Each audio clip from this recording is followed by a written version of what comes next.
الحمدللہ وکفا وسلام علی عباده الذین اصطفى اما بعد فقد قال النبی صلی اللہ علیہ وسلم ما تزوج امرأة لعزها لم يجد الله إلا ذلا ومن تزوجها لمالها لم يجد الله إلا فقرا إلى آخر أو كما قال عليه الصلاة والسلام. صدر محترم گرامی قدر صدر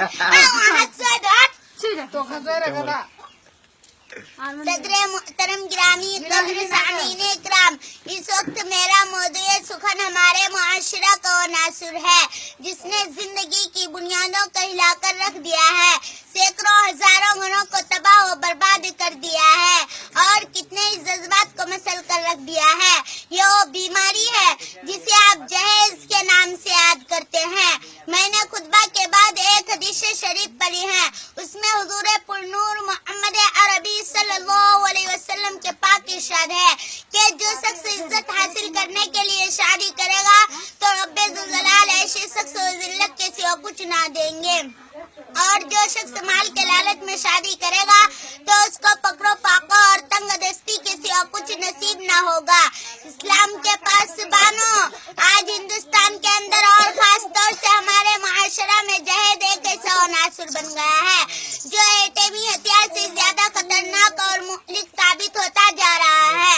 اس منحوس جہیز کے بنیاد پر ہندوستانی معاشرے میں روزمرہ اخبارات کی رونقیں اظہار بن کر یہ سوری کہہ سکتی ہے. فلاں شوہر نے اپنے سسرال والوں سے اسکوٹر نہ ملنے پر اپنے نئی نویلی دلہن کو جلا دیا. فلاں شخص نے مزید جہیز کا مطالبہ پورا نہ کرنے پر بیوی کو موت کے گھاٹ پر اتار دیا. عجب ماجرا ہے حضرات دیکھے، عجب ماجرا ہے حضرات دیکھے، داماد مانگتا ہے خیرات دیکھے.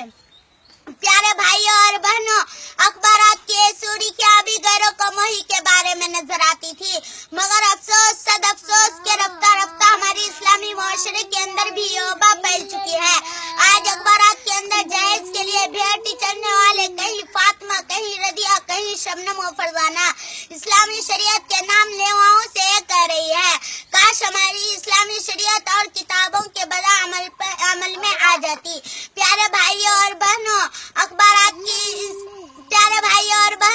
اسلام کے نوجوانوں، عورت رب ذوالجلال کے جانب سے عطا کردہ وہ حسین تحفہ ہے جس نے انسانی زندگی کو رعنائی بخشی.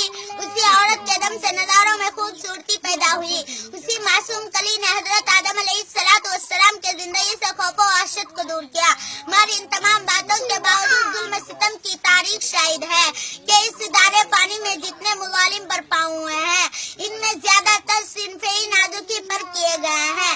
اس بے رحم سماج نے عورت کو جس نظر سے دیکھا ہے وہ نہایت ہی قابل مذمت ہے. تاریخ عالم ان دردناک واقعے سے بھری پڑی ہے.